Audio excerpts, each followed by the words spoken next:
సభ్య సమాజం తలదించుకునేలా ఒక సంఘటన జరిగింది. ఎందుకంటే వీళ్ళను చూస్తే ఎవరైనా గూడా అసహించుకుంటారు. ఎందుకంటే అతి దారుణంగా వీళ్ళు వ్యవహరించిన శైలి అంతలా ఉన్నది. ఎందుకు అంటే వీళ్ళు చేసిన పని అలాంటిది. ఫస్ట్ వీళ్ళు ఒక గ్రామంలో ఉండేవాళ్ళు. అక్కడ కొన్ని కొన్ని పనులు చేసుకుంటూ జీవనం సాగిస్తుండేవాళ్ళు. భార్య, భర్త, ఇద్దరు పిల్లలు. చాలా సంతోషంగా జీవించేవారు. అంటే ఆహ్, చిన్న పల్లెటూరులో. అంటే భార్య ఒక పని చేస్తే భర్త ఇంకో పని చేసేవాడు. కాలక్రమేణా భర్త రియల్ ఎస్టేట్‌లోకి దిగిపోయాడు. అంటే డబ్బులు బాగా సంపాదించడానికి, భార్య పిల్లలని బాగా చూసుకోవడానికి. ఆ క్రమంలోనే అతను జల్సాలకు అలవాటు పడడం గానీ, లేదు అంటే డబ్బు మీద వ్యామోహం పెరగటం ద్వారా ఇంకా సంపాదించాలనే తపన తనలో కలిగింది. అదే క్రమంలో మన ప్రభుత్వం మారడం జరిగింది. ప్రభుత్వం మారిన తర్వాత హైడ్రాని తీసుకురావడం జరిగింది.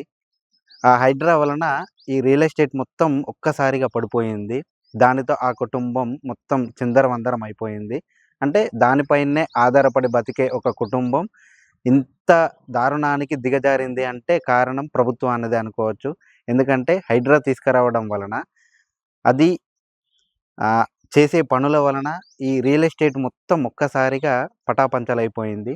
రియల్ ఎస్టేట్ చేసే వాళ్ళందరూ కూడా చాలా రకాలుగా ఇబ్బందులు పడుతున్నారు. ఇప్పటికి, ఎప్పటికైనా.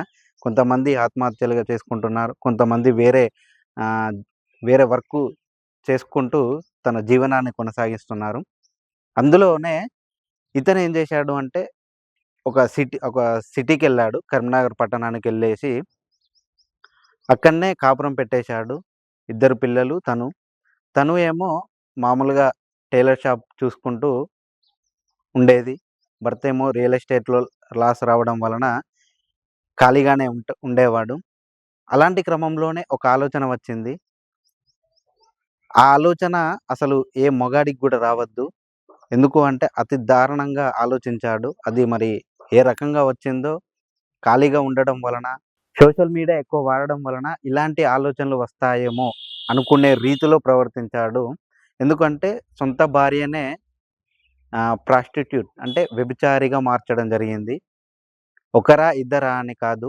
కొన్ని వేల మంది దగ్గర పడుకోబెట్టాడు. అంటే ఇది అతని ఆలోచన విధానంలోనే ఉందా? లేదు అంటే ఇంతకు ముందు కూడా ఇలాగే చేసేవాడా అనేది ఒక క్వెషన్ మార్క్‌గా ఉంది. ఎందుకు అంటే ఒక మొగాడికి ఇలాంటి ఆలోచన వచ్చిందంటే, ఇలాంటి ఆలోచన వచ్చిందని కాదు. మళ్ళీ దాని భార్య చెప్పడం ద్వారా, భార్య గూడా ఒప్పుకోవడంతో కొంచెం అనుమానంగానే ఉంది. ఎందుకంటే ఇలాంటి ఆలోచన ఏ మొగాడికైనా వస్తే, అది భార్యకి చెప్తే, భార్య ఏ విధంగా స్పందిస్తుందో ఒక్కసారి ఆలోచించండి. మరి ఇంత దారుణమైనటువంటి పరిస్థితి ఏ మగాడికి గూడా రావద్దు. ఏ ఆడదానికి గూడా రావద్దు. ఒకరు గాదు, ఇద్దరు గారు 100 మంది దగ్గర పడుకోబెట్టి, ఆహ్, వచ్చిన వాళ్ళ ఆహ్, ఇ అంటే వచ్చిన వాళ్ళతో ఈమె సెక్స్ చేస్తూ ఉండగా భర్త వీడియో తీయడం జరిగింది.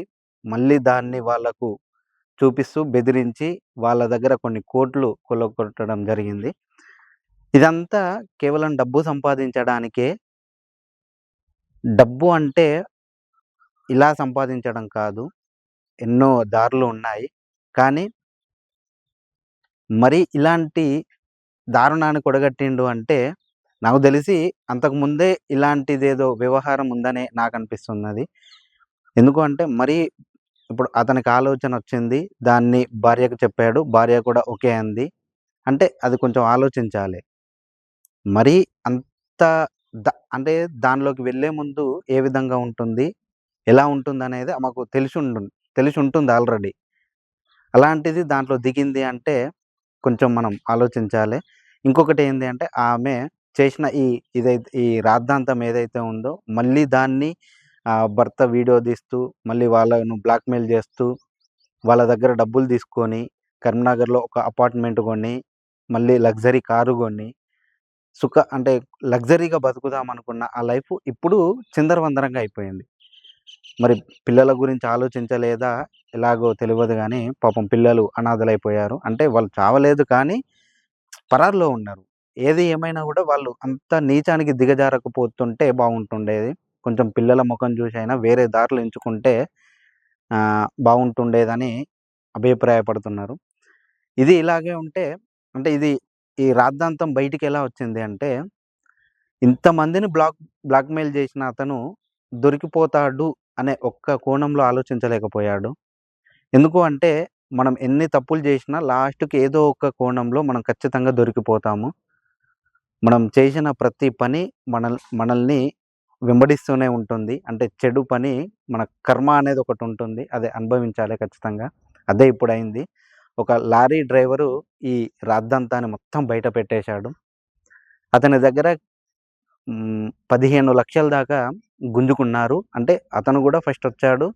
ఈ అంటే పని పూర్తి చేసుకొని మళ్ళీ మధ్యలో వస్తూ అతనికి తాగిపిస్తూ ఇలాంటి కార్యక్రమాలు చేస్తూ ఉండంగా లాస్ట్‌కి ఇతని దగ్గర పైసలయిపోతే రాకపోతుండేసరికి వీళ్ళు అతనికి ఫోను జేసి "ఏమైంది వస్తలేవు" అని అడిగితే ఆళ్ళప్పుడు "నా దగ్గర డబ్బులయిపోయినాయి. ఇప్పుడు నేను రాలేని పరిస్థితిలో ఉన్నాను" అంటే "నీ దగ్గర నాకు అంటే నీకు సంబంధించిన కొన్ని వీడియోలు నా దగ్గరున్నాయి. అవి సోషల్ మీడియా పబ్లిష్ జేసేస్తాను" అంటే అతను భయపడి కొన్ని లక్షలిచ్చాడు. ఇవి కాదు అని ఇంకొక 5,00,000 అడిగారు. అతని దగ్గర లేకపోయేసరికి పోలీస్ స్టేషన్‌లో కంప్లెయింట్ ఇవ్వడం జరిగింది. అలా ఈ రాద్ధాంతం మొత్తం బయటికొచ్చేసింది. ఇదంతా అసలు మరీ ఇంత దిగజారిపోతారా అనేది ఒక ప్రశ్నార్థకంగా మిగిలిపోయింది. అంటే అంతమందితోటి శృంగారంలో పాల్గొన్న ఆమె భర్త వీడియోలు తీస్తూ, మళ్ళీ బ్లాక్‌మెయిల్ చేస్తూ, ఇలాంటి నీచానికి దిగజారిపోతారా?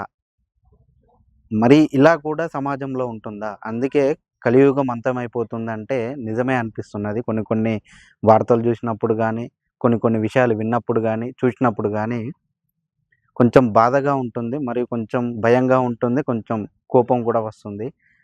ఎందుకంటే మనం చేసే పని కొంచెం ఆలోచించి చెయ్యాలి. మంచా? చెడా? ఎంత దూరం బోతుంది? అసలు ఏం చేయాలనుకుంటున్నావు? ఏం చేస్తున్నావు? అనేది కొంచెమన్నా ఆలోచించాలి. లేకపోతే దాని పరిమాణాలు తీవ్రంగా ఉంటాయి. పాపం ఇప్పుడు ఆ ఇద్దరి చిన్నారుల భవిష్యత్తేంది? ఎవరు చూసుకుంటారు? వాళ్ళు చెప్పుకోవడానికి గూడా నెక్స్ట్ వాళ్ళు అంటే మీ అమ్మానాన్నల పేర్లు ఏంటి అంటే, చెప్పుకోవడానికి వీలు లేనటువంటి పరిస్థితిని తీసుకొచ్చారు అంటే, మిమ్మల్ని ఏమనాలో అర్థమైతలేదు. ఏది ఏమైనా అంటే డబ్బు సంపాదించడానికి అదొక్కటే దారి గాదు. ఇంకా చాలా దారులున్నాయి. కొంచెం కష్టపడితే సరిపోతుంది. అంతేగాని మరి ఇంత నీచానికి దిగజారొద్దు. కొంచెం ఇలాంటి ఆలోచనలు వచ్చే ముందు ఫ్యామిలీతో గడపండి. లేదంటే ఇంకా ఏదైనా మీకు అంటే వర్కు నేర్చుకోవడానికి గానీ, లేదంటే చెయ్యడానికి గానీ ఇంకేమన్నా ఉంటే చూసుకోండే తప్ప, ఇలాంటి పనులు చేయకండి. అయితే ఆమె దగ్గరకు వచ్చిన వాళ్ళలో చాలామంది ఉన్నారు. 1500 మందిని హనీ ట్రాప్ అంటే సోషల్ మీడియా ద్వారా తెలుసుకొని వాళ్ళకు న్యూడ్‌గా వీడియో కాల్ గానీ, లేదు అంటే ఆడియో కాల్ చేస్తూ 1500 మందిని మోసం చేసింది. 100 మందితో పడుకొని కొన్ని లక్షలు సంపాదించింది. అయితే ఇందులో ఈమె దగ్గరికి వచ్చే వాళ్ళలో చాలామంది ఉన్నారు. అంటే డ్రైవర్స్ గానీ, లేదు అంటే ఆమెను ఫాలో అవుతున్న వారు గూడా గానీ, లేదు అంటే వ్యాపారవేత్తలు గానీ, దీంట్లో ఇంకో రాజకీయ నాయకులు గూడా ఉన్నట్టు కొంచెం సమాచారం అందింది. మరీ ఇంతమందితో ఇలా చేయడం అంటే కొంచెం సిగ్గుచేటే. పాపం ఆ పిల్లల పరిస్థితి మరీ దయానీయంగా మారింది. ఎందుకంటే వాళ్ళు భవిష్యత్తులో అసలు వాళ్ళు ఏమవుదామనుకోని అనుకుంటారో కానీ అసలు ఏమైపోతుందో తెలవని ప్రశ్నార్థకంగా మారిపోయింది వాళ్ళ భవిష్యత్తు. సో, కొంచెం వాళ్ళను కూడా చూస్తూ